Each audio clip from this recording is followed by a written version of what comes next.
Let's talk about this ఇవాళ cell health series లో lion doctor Chinta Ravikumar గారు అందరికీ సుపరిచితులు, the founder of cell health clinic.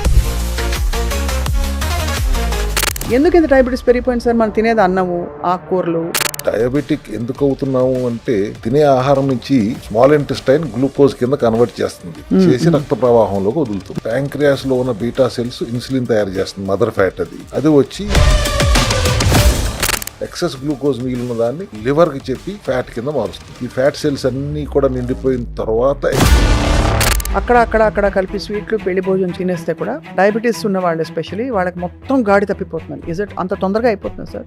మీరు ఇంకా చాలా డీసెంట్ గా పెళ్లి భోజనం, విందు భోజనం అంటున్నారు. మిడ్ నైట్ బిర్యానీలు ఉంటాయి, బార్లు పబ్బులు 4 దాకా ఉంటాయి. ఇటువంటి అపలక్షణాలన్నీ ఉన్నప్పుడు వైట్ రైస్ తింటేనే మనకు ప్రాబ్లం. దానిలో ఉన్న సారవంతా పోతుంది, మిగిలిన చెత్తే కదా మిగిలింది వైట్ రైస్ లో. Kidney is the only organ 99% cure లేదు, అది చెడిపోయిందంటే. అక్కడ దాకా తెచ్చుకోవడం కారణం ఏంటి? ఫుడ్ తినడంలో ఫైబర్, ఫ్యాట్, కార్బోహైడ్రేట్, ప్రోటీన్ ఏ ఆర్డర్ లో తింటే బెస్ట్ మీ దృష్టిలో? ప్రోటీన్ తీసుకునే విధానం కూడా ఆర్గానిక్ గా తీసుకుంటున్నామా లేదా అనేది కూడా you have to keep it in mind. Punarnava, ఇదేంటి సార్ ఇది? పునర్నవ అనేది దేని ఎక్స్ట్రాక్ట్? పునర్నవ అనేది ఒక హర్బ్. దాని ఎక్స్ట్రాక్ట్ విరివిగా అన్ని రకాలకి వాడేస్తుంటారు. Kidney and for diabetic health రెండింటికి వాడతారు. So we use that for diabetic patients కి. ఇది కూడా సప్లిమెంట్ వాడుకోండి. కాకరకాయ కూర ఫుల్ గా మంచిగా కూరలా చేసుకుని తింటే దానికి దీనికి ఏంటి తేడా? 1 కిలో కూర రోజు తినండి. ఇంత తింటే సరిపోదు, చేదుగా తింటానికేమో అందరూ ఇష్టపడరు. కాబట్టి అంతకంటే ఇది వేసుకోవడం బెటర్. ఈజీ కదా అండ్ మోర్ బయో అవైలబుల్ కదా. డిఎంటి ఒక 10 గ్రాములు పొద్దున, 10 గ్రాములు సాయంత్రం గోరువెచ్చని నీళ్ళలో కలుపుకుని తాగండి. షుగర్ లెవెల్స్ కంట్రోల్లో ఉంటాయి. బ్రతకటం తినటం కోసమే కాదమ్మా, బ్రతకటానికి తినండి, తినటానికి బ్రతకండి. డయాబెటిక్ అవ్వకుండా ఉండండి. అయితే కూడా కంగారు పడకండి, మందుల జోలికి వెళ్ళకండి. ఆహార విధానంలో మార్పులు చేసుకోండి, జీవనశైలిలో మార్పులు చేసుకోండి. ఫంక్షనల్ మెడిసిన్ లాగా పనిచేసే సప్లిమెంటరీ సపోర్ట్ తీసుకోండి చాలు.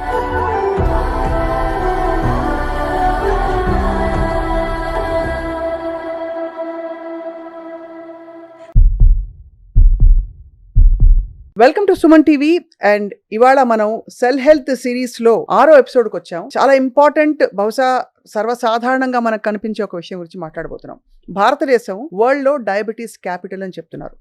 మనం సాత్విక ఆహారం తింటాం, మనకు అన్ని ఆకులు అలములు ఉన్నాయి, పురాతన పద్ధతుల్లో మనకు అన్ని ఋషులు యోగులు చెప్పారు అంటున్నాం. మరి ఎందుకు ఈ డయాబెటీస్ బారిన ఇంతమంది పడుతున్నారు? డయాగ్నోస్ అయిన కేసెస్ సంఖ్య ఒక విధంగా ఉంటే, డయాగ్నోస్ కాకుండా ఇన్సులిన్ రెసిస్టెన్స్ తో, దాని వల్ల వచ్చే ఇతరత్ర ప్రాబ్లమ్స్ తో బతుకుతున్న వాళ్ళు కోకల్లలు ఉన్నారు. లెట్స్ టాక్ అబౌట్ దిస్ ఇవాళ సెల్ హెల్త్ సిరీస్ లో లయన్ డాక్టర్ చింతా రవికుమార్ గారు అందరికీ సుపరిచితులు, the founder of cell health clinics. And న్యాచురోపతిలో విశేషమైన రీసెర్చ్ చేసి సెల్యులర్ లెవెల్లో ఒక్కొక్క ఈ కండిషన్ ని ఎలా ట్రీట్ చేయాలో చెప్తూ వచ్చారు వివిధ ఎపిసోడ్స్ లో. Sir, welcome to Suman TV sir. Thank you అమ్మా.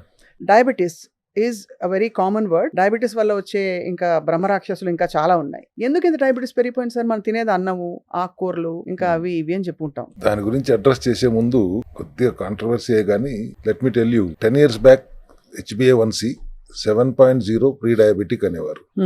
టుడే 6.5 ప్రీ డయాబెటిక్ అంటున్నారు. I'm hearing how far it is true, good put అని. మళ్ళీ అక్కడ ఇప్పుడు 6 ప్రీ డయాబెటిక్ చేద్దామని ఆలోచన చేస్తున్నారు. అవును, ఒకసారి 6 ప్రీ డయాబెటిక్ అంటే మన భారతదేశం ఇప్పటికే క్యాపిటల్ ఆఫ్ డయాబెటిక్ అంటున్నారు కదా.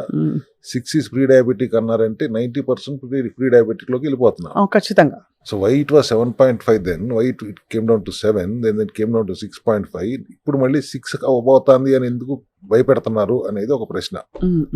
ఇక డయాబెటిక్ ఎందుకు అవుతున్నాము అంటే బేసిక్ ఫండా ఏంటి? మనం తినే ఆహారం, మీరు అన్నం తింటున్నాం అంటున్నారు, తినే ఆహారం నుంచి స్మాల్ ఇంటెస్టైన్ గ్లూకోజ్ కింద కన్వర్ట్ చేస్తుంది, చేసి రక్త ప్రవాహంలోకి వదులుతుంది. సో మీ 25 లక్షల కోట్ల సెల్స్ కి ఎనర్జీ అవసరం వాటి పని చేసుకోవటానికి.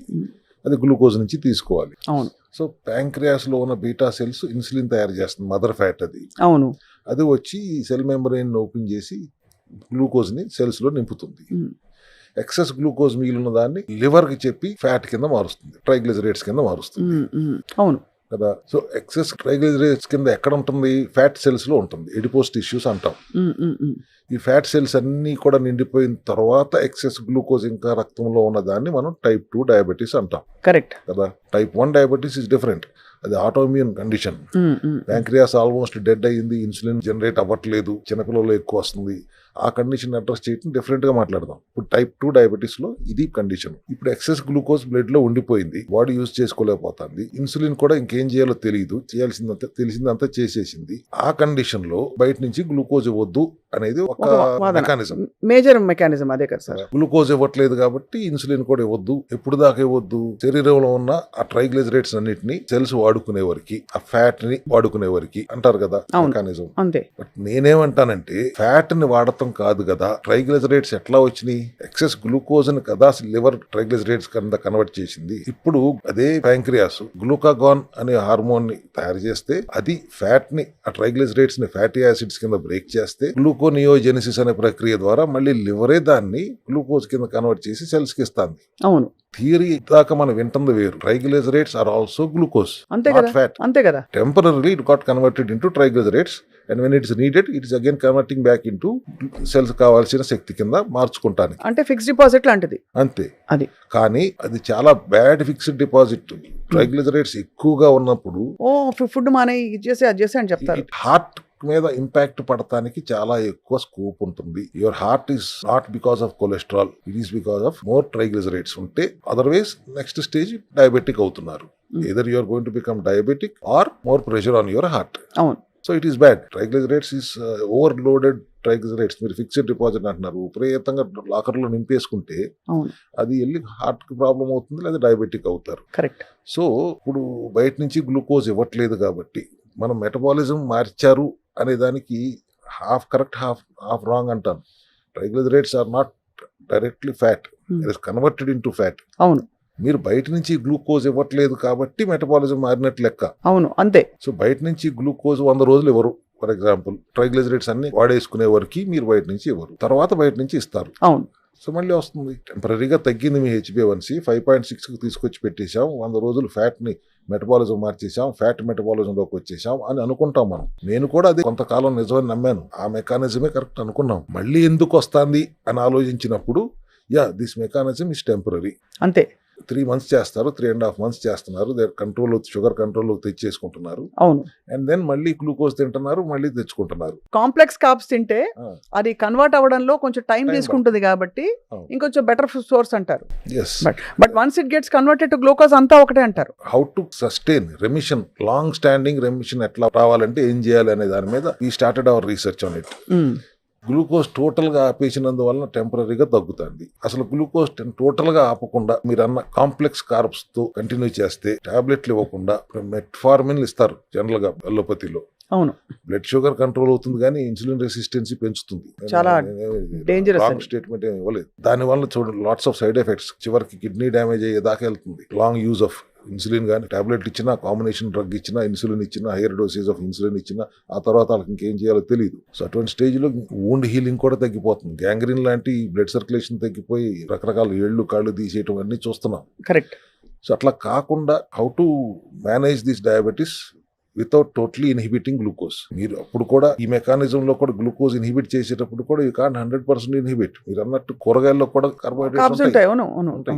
So instead of trying to make it less than 10%, there are 2 methods. Supplementary support, berberine అనే ఒక హెర్బ్, దాన్ని ఎక్స్ట్రాక్ట్ చేసి ఫైటోజోమల్ చేయగలిగితే బ్లడ్ షుగర్ లెవెల్స్ ని న్యాచురల్ గా సైడ్ ఎఫెక్ట్స్ లేకుండా సైడ్ బెనిఫిట్స్ తో మెయింటైన్ చేస్తుంది. కాకరకాయ. అవును, ఎందుకు సార్ కాకరకాయ జ్యూస్ తాగుతారు చాలా విపరీతంగా? బ్లడ్ షుగర్ లెవెల్స్ ని కంట్రోల్ చేస్తుంది. అలాగే నేరేడు పళ్ళు కూడా, జామున్, కాలా జామున్, ఇటువంటివి కొన్ని ఎక్స్ట్రాక్ట్ చేసి సప్లిమెంటరీ రూపంలో ఇస్తూ, లో గ్లైసెమిక్ ఇండెక్స్ ఉన్న ఆహారం రోజుకు ఒక్కసారి తీసుకుంటూ, ప్రోటీన్ బ్యాలెన్స్డ్ గా, ఫైబర్ బ్యాలెన్స్డ్ గా, ఫ్యాట్ కూడా బ్యాలెన్స్డ్ గా తీసుకుంటూ మేము ట్రయల్స్ చూస్తే we are getting good results. What you mean by good results? వాళ్ళకి HbA1c ఎక్కువగా ఉండి అది తగ్గడమా? HbA1c ఎక్కువగా ఉన్నది taking time, it is coming down to almost normalcy. పూర్తి నార్మల్ రాదు. వాళ్ళు ఒకప్పుడు చెప్పిన 7 ప్రీ డయాబెటిక్ అంటున్నారు, ఆ 7 కి బిలో 6.5 to 7 మధ్యలో ఉంటుంది. ప్రీ డయాబెటిక్ స్టేజ్ లోకి వస్తున్నారు. టోటలీ నో డయాబెటిక్ స్టేజ్ లో లేకపోయినా ప్రీ డయాబెటిక్ స్టేజ్ లో ఉంటున్నారు, దాన్ని సస్టైన్ అవుతున్నారు. Without metformin, without any other, with my berberine, కాకరకాయను కూడా నేను ఎక్స్ట్రాక్ట్ చేసి పెట్టాను, జామున్ కూడా ఎక్స్ట్రాక్ట్ చేసి పెట్టాను. Everything is extracted in capsuled or powdered. వాటిని వాడుతూ సామలు, కొర్రలు లాంటి లో గ్లైసమిక్ ఇండెక్స్ ఫుడ్ తింటూ ప్రోటీన్ బ్యాలెన్స్డ్ గా తీసుకుంటూ చేస్తున్నప్పుడు 150 days 200 days కూడా ఈజ్ బ్లడ్ షుగర్స్ ఆర్ 150 160 ఉంటుంది, అంతకంటే ఎక్కువ ఉండట్లేదు. That's a great thing. ఎందుకంటే సార్ మీరు అన్నట్టు ఫస్ట్ థింగ్ వేరే మెడికేషన్ సిమ్టమాటిక్ ట్రీట్మెంట్ మెడికేషన్ ఇస్తే మెండనొప్పికి మందేస్తే మోకాలు నొప్పి వచ్చినట్టు ఇతర సైడ్ ఎఫెక్ట్స్ వచ్చి లాంగ్ టర్మ్ లో అవన్నీ అవుతాయి. అవన్నీ అవసరం లేకుండా వాటిని తీసేసి ఫంక్షనల్ మెడిసిన్ ని రీప్లేస్ చేసి ప్రాపర్ బ్యాలెన్స్ డైట్ ఇవ్వడం వల్ల లాంగ్ టర్మ్ సస్టెనెన్స్ ఎక్కువ without any other side effects. Pre diabetic గానే ఉంటున్నారు, పూర్తిగా డయాబెటిక్ తొలగట్లేదు. Pre diabetic is not a problematic issue. Diabetic అవుతారేమో అని భయం, ప్రీ డయాబెటిక్ వచ్చావు నెక్స్ట్ డయాబెటిక్ అవుతావు నువ్వు జాగ్రత్త పడు అని అంటాం, కానీ pre diabetic is not a concern issue. Pre diabetic stage లోనే ఉంటున్నారు వాళ్ళు వెనక్కి వచ్చేసి. That is one way. రెండు, ఎప్పుడు నేను చెప్పేది autophagy, 16 to 18 hours liquid fasting which includes your sleep time also. ఆ 6 to 8 hours విండోలో మీరు కార్బ్స్ తిన్నా ఏం అవ్వదు, ఏం కాదు. Because autophagy it self is self eating, cells are eating cells. ఆకలేసి ఫర్ ఎగ్జాంపుల్ ఉదాహరణకి 90% మీ ప్రాబ్లం మీ సెల్సే క్లియర్ చేస్తున్నాయి అక్కడ. ఆ 2 meals 3 meals మీరు తినండి 6 గంటల్లో 8 గంటల విండోలో. ఒకటి కార్బోడైట్ మీ ఇష్టం వచ్చింది తినండి, మిగతాది లో కార్బోడైట్ తినండి. You are not deprived of your cravings also here. Fruits తినొచ్చు అంటారు, ఫ్రూట్స్ కూడా తినండి. Everything you eat. White rice తప్పితే ఏదైనా తినండి.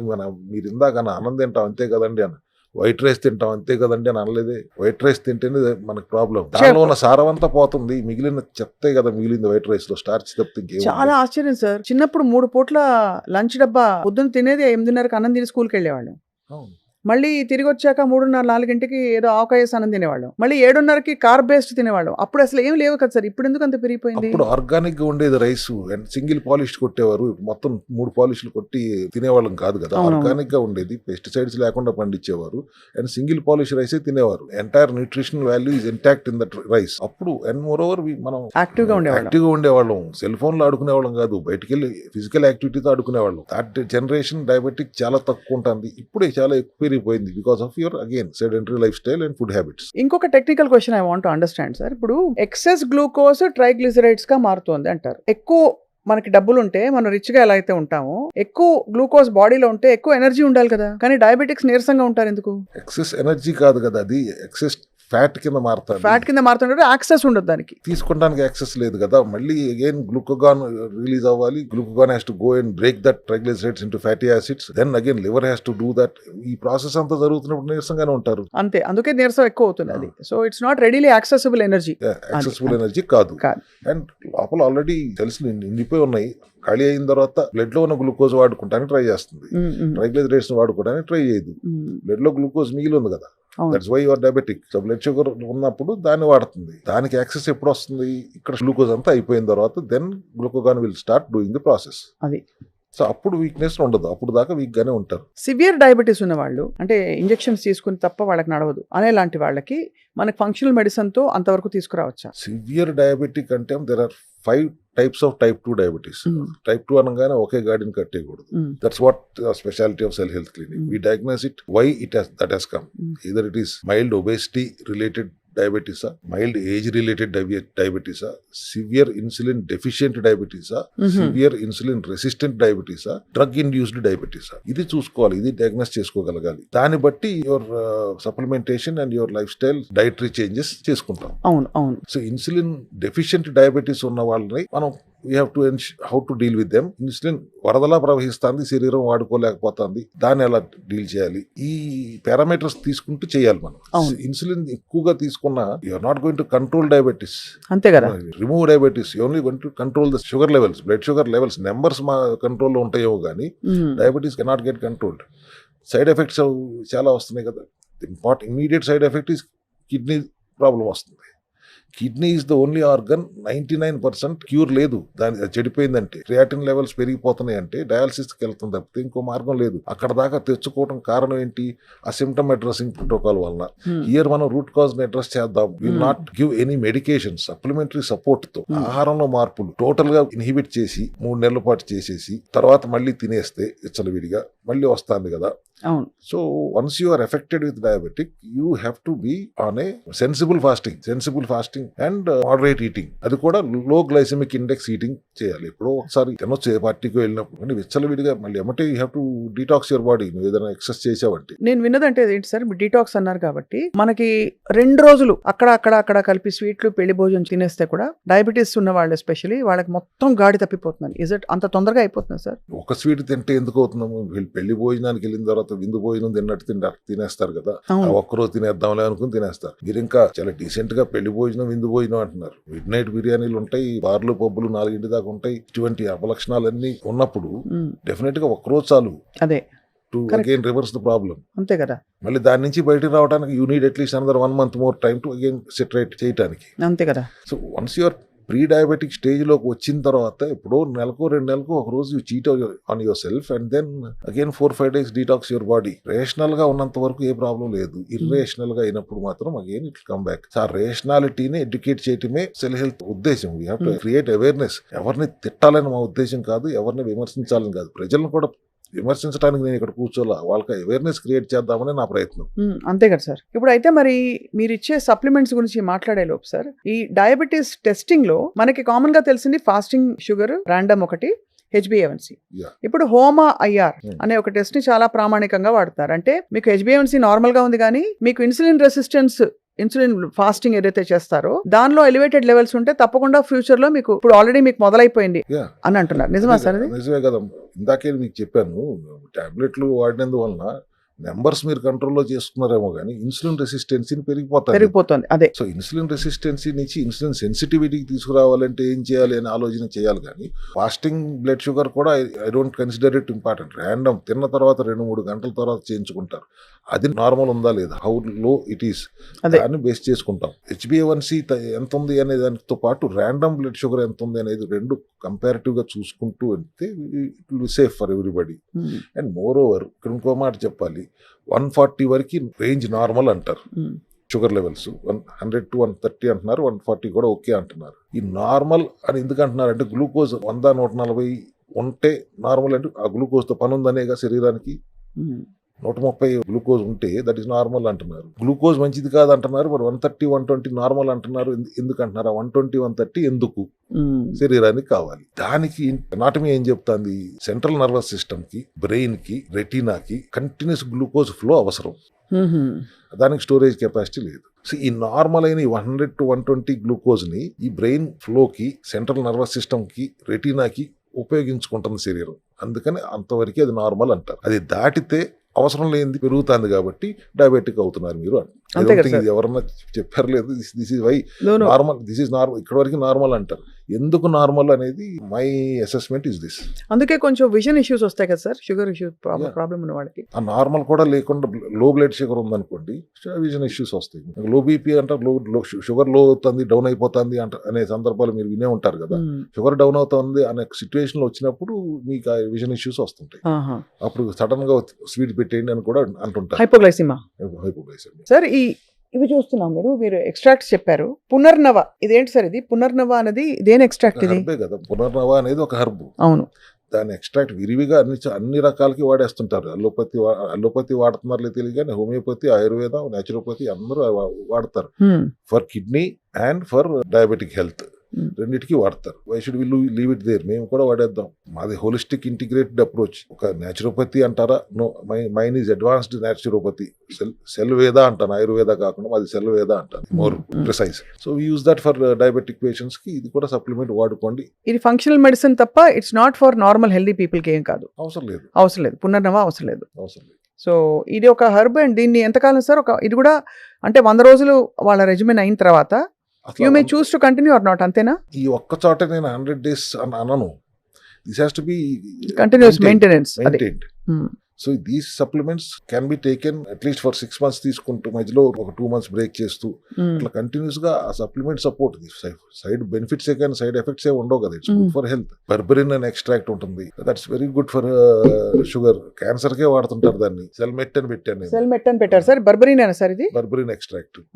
అది మళ్ళీ బయో అవైలబిలిటీ పెంచి వైటోజోమల్ టెక్నాలజీ వాడి దీనిని రోజుకు ఒక 2 టాబ్లెట్లు వేసుకుని check your blood sugars normal ఉంటాయి. With rational food eating, food హ్యాబిట్స్తో. అది అట్లాగే ఇందాక చెప్పినట్టు కాకరకాయ ఎక్స్ట్రాక్ట్ చేసి దాన్ని క్యాప్సూల్ చేస్తే సెల్ డిఎం కేర్ అని ఉంటుంది అక్కడ. కాకరకాయ కూర ఫుల్గా మంచిగా కూరలా చేసుకొని తింటే దానికి దీనికి కొంచెం ఎక్కువ క్వాంటిటీ తిన్నా ఏంటి తేడా? అంటే ఇది తినొచ్చు కదా మేము, ఈ టాబ్లెట్లు అవసరమా అనే వాళ్ళ కోసం. వాడుకోండి అమ్మ, 1/4 కిలో కూర రోజు తినండి సరిపోతుంది. 1/4 కిలో కూర అంటే ఇంట్లో 4-5 తింటున్నారు, ఇంత తింటే సరిపోదు. సరిపోతుంది. అది కూడా బాగా దాంతో పాటు మంచిగా దాంట్లో మీరు ఇప్పుడు బెల్లం వేసేసుకుంటున్నారు, బెల్లం వేసి అది షుగర్ పెంచేది. ఇంకోటి బాగా నూనె వేసి వేయిస్తే గానీ టేస్ట్ రాదు. అది చేదుగా తింటానికేమో అందరూ ఇష్టపడరు. పైగా చేదు తీసేస్తారు సార్, ఉప్పు పసుపు వేసి పిడిచి తీసి పడేస్తారు. సో అసలు ఎక్స్ట్రాక్ట్స్ పోతున్నాయి కాబట్టి అది లెక్కకి రాదంట. అంతేనా? అసలు దాంట్లో ఉన్న ఇంగ్రీడియంటే ఆ చేదు. అవును, దాన్ని తీసేసి మీరు కూర తింటే ఉపయోగం ఏంటి? కాబట్టి అంతకంటే ఇది వేసుకోవడం బెటర్. ఈజీ కదా అండ్ మోర్ బయో అవైలబుల్ కదా. అవును అవును. డిఎంటి మీరు ఇందాక అన్నారు కదా జామున్, అటువంటి ఇంగ్రీడియంట్స్ 16 రకాలు ఉన్నాయి దాంట్లో కలిపి పౌడర్. ఒక 10 గ్రాములు పొద్దున, 10 గ్రాములు సాయంత్రం గోరువెచ్చని నీళ్ళలో కలుపుకుని తాగండి. షుగర్ లెవెల్స్ కంట్రోల్లో ఉంటాయి. As long as you're having a rational life style. Food habits బాగుండాలి, అది అసలు కాంప్రమైజ్ కాలేని విషయం. అలాగే స్లీప్ అండ్ స్ట్రెస్ రెగ్యులేట్ చేసుకుంటూ మందులు తీసేసి ఫంక్షనల్ మెడిసిన్ పెట్టడం అనేది ఉత్తమం. ఫంక్షనల్ మెడిసిన్ పెడతాం, సపోర్ట్ గా బాగా పనిచేస్తుంది, ఉత్తమం. అండ్ సెడెంటరీ లైఫ్ స్టైల్ ఉండకూడదు. Have to workout for at least 40-45 minutes every day and have some breathing exercises. Yoga చేయకపోయినా అట్లీస్ట్ బ్రీతింగ్ ఎక్సర్సైజ్ చేయండి. Keep yourself active. కొన్ని బ్రీతింగ్ టెక్నిక్స్ నేర్పిస్తాం మీకు, మీరు తగ్గుతారు. ఒక 2 months చేయండి అని చెప్పారు. నిజంగా సాధ్యం అవుతుందా సార్ బ్రీతింగ్? అంటే because we burn calories or anything else? We burn calories. ఇప్పుడు కపాలి బాత్ అంటారు, కపాలభాతి. లోపల కనాలి. You should not breathe in out. అది మీరు ఒక 400 సార్లు చేస్తే, ఒక 2 నెలలు చేస్తే, రోజుకు 400 సార్లు చేస్తే వెయిట్ లాస్ అవుతారు. బట్ 70% 40 సార్లు కంటే ఎక్కువ చేయలేరు. అదే ప్రాక్టీస్ లో వస్తుంది. మగవాళ్ళకి విపరీతంగా స్మోక్ చేస్తున్నారు అనుకోండి, ఆ స్టామినా ఉండదు, they can do it. So again habits మార్చుకుంటూ ఇటువంటి యోగాలు చేస్తే వెయిట్ లాస్ అవుతారు, ఖచ్చితంగా అవుతారు. పెద్ద ఈ పతంజలి అయినా ఎవరు ఉన్నారు కదండి, పేగులు బయటికి లాగినంతలో లోతుగా ఎక్సర్సైజ్ చేస్తారు ఆయన, యోగాలు చేస్తారు. రామ్దేవ్ బాబా. రామ్దేవ్.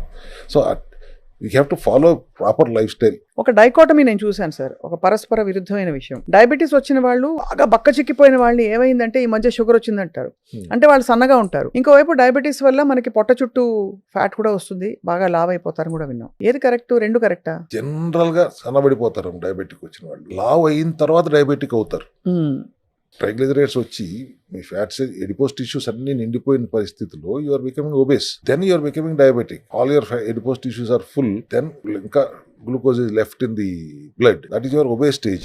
అక్కడ నుంచి you have to bring back your weight to normalcy. అదే ప్రాసెస్ లో ట్రైగ్లిజరైడ్స్ వాడుకుంటూ బయట నుంచి గ్లూకోజ్ ఇవ్వకుండా శక్తిని ట్రైగ్లిజరైడ్స్ నుంచి తీసుకుంటున్నంతసేపు మీరు వెయిట్ లాస్ అవుతూ ఉంటారు. టు ఎన్ ఎక్స్టెంట్ ఇందాకే చెప్పాను, half correct, half right, half wrong అని. ఒబేసిటీ తగ్గడానికి that mechanism for 100 days is correct. తర్వాత విచ్చలవిడిగా లేకుండా నార్మల్ గా మీరు మెయింటైన్ చేస్తే. డయాబెటిక్ తగ్గడానికి కూడా ఈ విధానంలో టెంపరీ కదా. పర్మనెంట్ గా ఉండాలంటే సప్లిమెంటరీ సపోర్ట్ తో మీరు లో గ్లైసిమిక్ ఇండెక్స్ ఫుడ్ తీసుకుంటూ, లేదు autophagy 16 hours to 18 hours liquid fasting లో ఉండి ఆ 6 to 8 hours విండోలో ఒకసారి తింటారా, 2 సార్లు తింటారా, మీ ఇష్టం అన్నట్టు ఉండగలిగితే ఈ 2 విధానంలో లాంగ్ సస్టైనబుల్ గా ఉంటుంది రిజల్ట్ అనేది నా ఉద్దేశం. అసలు హెల్త్ నమ్మే సిద్ధాంతం. ఇప్పుడు డయాబెటీస్ ఉన్న వాళ్ళు కిటోజెనిక్ డైట్ చేయొచ్చా సార్? కిటోజెనిక్ డైట్ అంటే ఏముందమ్మా, లో గ్లైసిమిక్ అంటే హై ప్రోటీన్ అనేది, అంత హై ప్రోటీన్, అది కూడా ప్రోటీన్ ఫోకస్డ్, అది కూడా దాంతో పాటు ఫ్యాట్ కూడా విపరీతంగా పెట్టేసి ఫ్యాట్ కట్స్ ఫ్యాట్ అనే ఒక థియరీతో, అది డ్రాస్టిక్ షిఫ్ట్ అనిపిస్తుంది, న్యాచురల్ గా అనిపించదు. But is that advisable sir? More protein is more of keto diet అంటే మెడిటరేనియన్ డైట్ అంటారు. More protein is definitely not advisable because you can't eat, you are not supposed to take more than 1 gram protein for your body weight. More than that definitely కిడ్నీల మీద భారం పడుతుంది. It gets converted into glucose only. అదే and affects the kidney. Overloading fat also. కొబ్బరి నూనె తాగమంటారు, మీరు 100 grams తాగండి అంటాం, ఎంతవరకు కరెక్ట్ అనేది నాకు ఒక ప్రశ్న. ఇప్పటికీ కిడ్నీ మీద ఎఫెక్ట్ పడదా అంతా ఓవర్లోడ్ చేస్తే?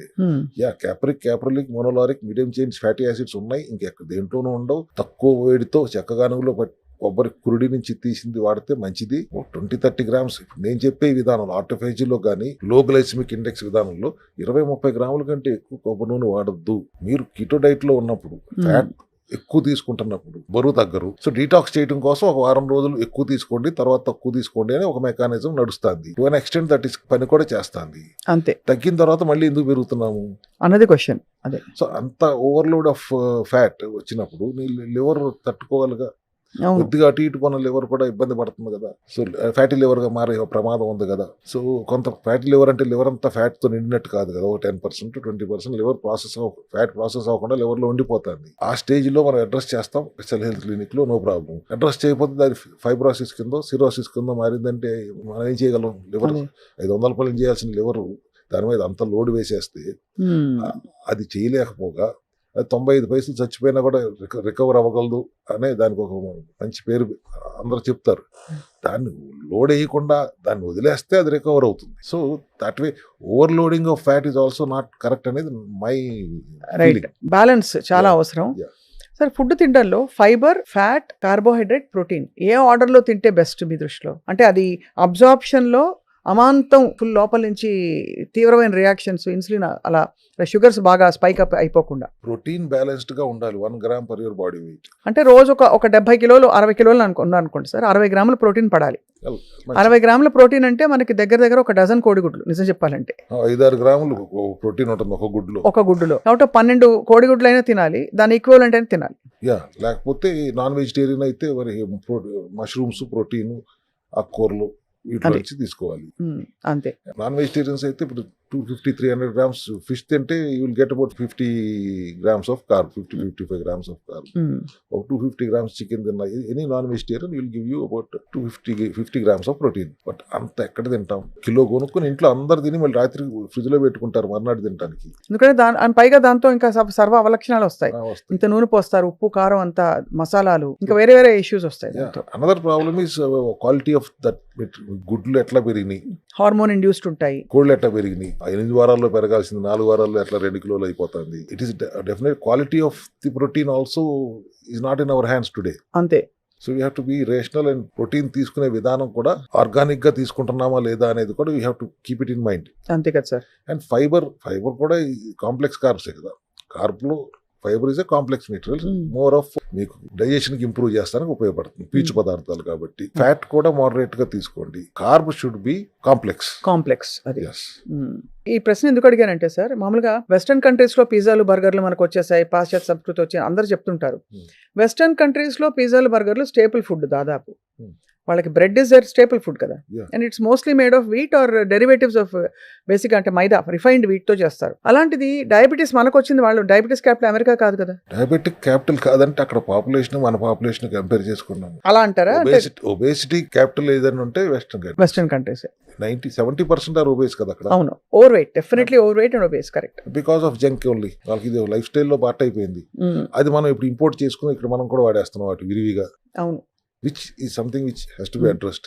అవేర్నెస్ క్రియేట్ చేయాలి. జంక్ జోలికి వెళ్తే జబ్బులు వస్తాయి. ఈ టాపిక్ కంటిన్యూ చేస్తూ సార్, ఇక్కడ పిల్లల్లో జువెనైల్ డయాబెటీస్ బాగా పెరిగిపోయింది మనం చూసాం కదా. దానికి ప్రైమరీ రీజన్ మీరు అన్నట్టు జంక్ డైట్. సో దాన్ని ఎలా మరి పిల్లలకి ఇలాంటి సప్లిమెంట్స్ ఇవ్వచ్చు అంటారా? ప్యాకేజ్డ్ ఫుడ్, ప్రాసెస్డ్ ఫుడ్ ఎప్పుడు మంచిది కాదు. చిప్స్, కుర్కురేలు, ఈ జంక్ బర్గర్లు ఇవన్నీ తినటం, నేను ఇది ఏ కంపెనీకి వ్యతిరేకం కాదు. ఆ ప్రోడక్ట్ మీద మైదా వాడింది ఏదైనా, ప్రిజర్వేటివ్స్ వాడింది ఏదైనా ఈజ్ డెఫినెట్లీ హార్మ్ఫుల్. క్యాన్సర్ దాకా వచ్చే అవకాశం ఉంది. చిన్న పిల్లలకి వాళ్ళ క్యాన్సర్లు వస్తున్నాయి. ఎందుకు వస్తున్నాయి? The subject is not supposed to be discussed in detail, but such kind of chronic ailments, problems వస్తున్నాయి. చిన్న పిల్లలు డయాబెటిక్ ఎందుకు అవుతున్నారు? పుట్టంగానే కళ్ళజోడితే ఎందుకు వస్తున్నారు? అండ్ సెల్ ఫోన్ ఒక ప్రాబ్లం అయితే తినే జంకో ప్రాబ్లం అయిపోతుంది. ఇంట్లో ఫుడ్ ఎవరు తింటున్నారు? పిల్లలు. పేరెంట్స్ కూడా వాళ్ళ పనులు వాళ్ళు ఉంటున్నారు, వీళ్ళు ఇక్కడ నొక్కుతున్నారు, అటు నోట్లోకి వచ్చేస్తుంది. This has to be addressed. ప్రభుత్వాలు కూడా have to address this problem seriously. Alcohol advertisements రానివ్వకుండా బ్యాన్ చేశారు కదా. స్మోకింగ్ అడ్వర్టైజ్మెంట్స్ లో ఇంజూరియస్ ఫర్ హెల్త్ అని రాస్తున్నారు కదా. ఇది కూడా అడ్వర్టైజ్మెంట్ చేసేటప్పుడు it is injurious for health అని రాయండి. అంతే. అది రాస్తే అట్లీస్ట్ అవేర్నెస్. మనం చెప్పాం, వినకపోతే నీ ఇష్టం అని చెప్పడానికైనా ఉంటుంది కదా. వాళ్ళ అడ్వర్టైజ్మెంట్ అన్ని ఆ జంక్ ఫుడ్ అడ్వర్టైజ్మెంట్ లాగా మనం చూస్తుంది. అంటే అదే సార్ ప్రాబ్లం. చెడ్డ పదార్థాలని చెడును అని మనకు తెలుస్తుంది, కానీ మంచి పదార్థాలుగా చలామణి చేస్తూ మళ్ళీ అవి చెడును విడిగా చెప్తే కాగ్నిటివ్ డిసోనెన్స్ అంటారు సార్ సైకాలజీలో. ఇది మంచిగా చెడు అర్థం కాదు మనకి, అలా వెళ్ళిపోతాం. అదే అక్కడ కరెక్ట్ చేయమంటున్నా నేను. ఐఎమ్ రిక్వెస్టింగ్ ద గవర్నమెంట్స్, ఇటువంటి చెడ్డ పదార్థాలు ఏదైతే మీరు చూపిస్తున్నారో కంపెనీలో డబ్బులు కట్టి అడ్వర్టైజ్మెంట్లు చేసుకుంటారు, అక్కడ కూడా this is injurious for health అని చెప్పి ఒక చిన్న డిస్క్లెయిమ్ ఇవ్వండి అక్కడ, so that we can boldly tell. ఇప్పుడు మనం ఎంత చెప్పినా కూడా వాళ్ళు ఎందుకు అడ్వర్టైజ్ చేస్తున్నారు, గవర్నమెంట్ ఎందుకు ప్రోత్సహిస్తుంది, అందరూ ఎందుకు తింటున్నారు, అట్లా కాకుండా ఒక ప్రోటోకాల్ ఉంటే బాగుంటుంది అనేది నా ఉద్దేశం. కరెక్ట్ సార్, అవును. సో సార్, ఇప్పుడు డయాబెటీస్ లో ఆఫ్ కోర్స్ అందరికీ ఫండమెంటల్స్ అయితే అవే. సెల్యులార్ లెవెల్లో అసలు అంటే ఆ హార్మోనల్ డిస్ఫంక్షన్ ఏదైతే ఉందో దాన్ని సెటరైట్ చేస్తే గానీ అది మళ్ళీ రాకుండా ఉండదు. తాత్కాలికంగా పైనుంచి మెట్ఫార్మిన్ లేకపోతే ఇంకేదో డ్రాస్టిక్ డైట్ చేంజెస్ చేసేస్తే అది ఆపేయంగానే మళ్ళీ వచ్చేస్తుంది. Metformin only controlling the numbers. అంతే.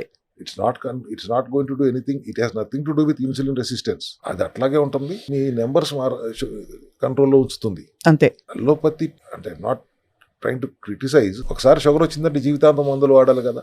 అవును. అది కాకుండా ఇంకో మెథడాలజీ ఏమైనా ఉందా మీకు తెలిసి? థైరాయిడ్ వచ్చిందంటే జీవితాంతం మందులు వాడాల్సిందే కదా. అంతే.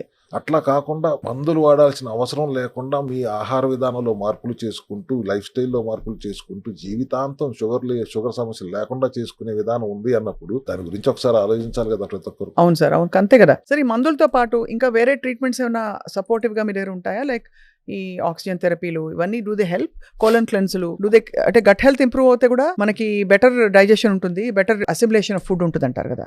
ఖచ్చితంగా gut health is the core of our protocol. ఎందుకంటే గట్ హెల్దీగా ఉండకపోతే it leads to so many complications. So colon hydrotherapy is something which we definitely suggest, not only suggest, we enforce. And దానివల్ల ఏంటి లాభం? గట్ బ్రెయిన్ యాక్సెస్ లో blocks తొలగిపోతాయి. అవును. Gut is our second brain. ఈ access లో blocks లేకపోతే any kind of problems వచ్చే అవకాశాలు చాలా తగ్గిపోతాయి. గట్ ప్రాబ్లం లో ఉందంటే it leads to autoimmune diseases. అంతే. అప్పుడు మీరు స్టెరాయిడ్లు వేసుకుంటే జీవితాంతం వాడుతూ ఉంటామే, సైడ్ ఎఫెక్ట్లతో ఇబ్బంది పడుతూ ఉంటుంది. So ensure that your gut is healthy always. That is what we do at cell health. So diabetes కూడా మీరు అన్ని ప్రోటోకాల్స్, ఈ మందులు, ఈ ఫంక్షనల్ మెడిసిన్ ఇవ్వడంతో పాటు లైఫ్ స్టైల్ చెప్తారు, ప్లస్ ఈ ట్రీట్మెంట్స్ కూడా చేస్తారు. ఈ థెరపీ కూడా ఖచ్చితంగా రెగ్యులర్ గా చేసుకోమని చెప్తాం. మా దగ్గర చేసుకోకపోయినా ఎక్కడికైనా వెళ్ళైనా చేయించుకోండి, but you get the colon hydrotherapy done అన్నది కరెక్ట్ ప్రిస్క్రిప్షన్ అది. అది సార్. సో అయితే finally sir, Suman TV viewers కి డయాబెటీస్ అనేది ఇది ఒక సర్వసాధారణం, ఏజ్ తో పాటు చచ్చినట్టు వస్తుంది, భరించండి. లేదు మందులు వేసుకుంటే పోతుంది, అయినా జీవితం తినడానికే కదా, ఈ మాత్రం జీవితంలో మనం ఇంత తినకపోతే ఇంత లైఫ్ ఎందుకు అని అనుకునే వాళ్ళకి మీ సలహా సార్? 6.5 6 చేయొద్దు అని విన్నవించుకుంటున్నాను భారత ప్రభుత్వాన్ని, WHO అని కూడా. 6.5 తో మునిగిపోయేదేం లేదు. 7.5 ఉన్నా కూడా ఇబ్బంది లేని పరిస్థితి. కానీ 7.5 ఉన్నప్పుడు we consider it as diabetic వచ్చి బ్రతకటం తినటం కోసమే కాదమ్మా, బ్రతకటానికి తినండి, తినటానికి బ్రతకండి. అది పాయింట్. డయాబెటిక్ అవ్వకుండా ఉండండి, అయితే కూడా కంగారు పడకండి, మందుల జోలికి వెళ్ళకండి, ఆహార విధానంలో మార్పులు చేసుకోండి, జీవనశైలిలో మార్పులు చేసుకోండి, ఫంక్షనల్ మెడిసిన్ లాగా పనిచేసే సప్లిమెంటరీ సపోర్ట్ తీసుకోండి చాలు. అంతే. Yes. Great sir. I think diabetes చాలా వాస్ట్ టాపిక్. తప్పకుండా నాకు అవసరార్థం మళ్ళీ ఇది రీవిజిట్ చేసి, ఇంకా జెస్టేషనల్ డయాబెటీస్, ప్రెగ్నెంట్ ఉమెన్ కి వచ్చే డయాబెటీస్, అలాగే ఒక ఏజ్ తర్వాత సడన్ గా వచ్చే డయాబెటీస్ సిమ్టమ్స్ అంటే కాళ్ళలో ఇలా చీమలు పాకుతున్నట్టు, ఒకలాంటి తిమ్మిలు ఎక్కినట్టు ఫీలింగ్స్, పొద్దున్న లేవగానే బ్లడ్ విజన్ ఉండడం, అలాగే ఇతరత్ర సిమ్టమ్స్ ఏవైతే ఉన్నాయో వాటి గురించి కూడా మాట్లాడదాం. In the vast subject sir, because ఇది it's a base of all things కదా సార్. పునాది బాగుంటేనే మనకి ఇల్లు కట్టి ఇంట్లో అందమైన వస్తువులు పెడితే బాగుంటుంది అందం. పునాది అంటే సెల్సే సరిగ్గా లేకపోతే ఇంకా ఎన్ని వైటమిన్లు ఏం వేసుకున్నా, ఏం మందులు వేసుకున్నా కూడా it's a weak foundation. So అది క్లియర్ గా ఐ థింక్ మీ సెల్ హెల్త్ సిరీస్ లో బోల్డ్ అనే విషయాలు తెలుస్తున్నాయి మాకు. Ultimately everything revolves around the cell. అంతే. Thank you so much for your time sir. Thank you.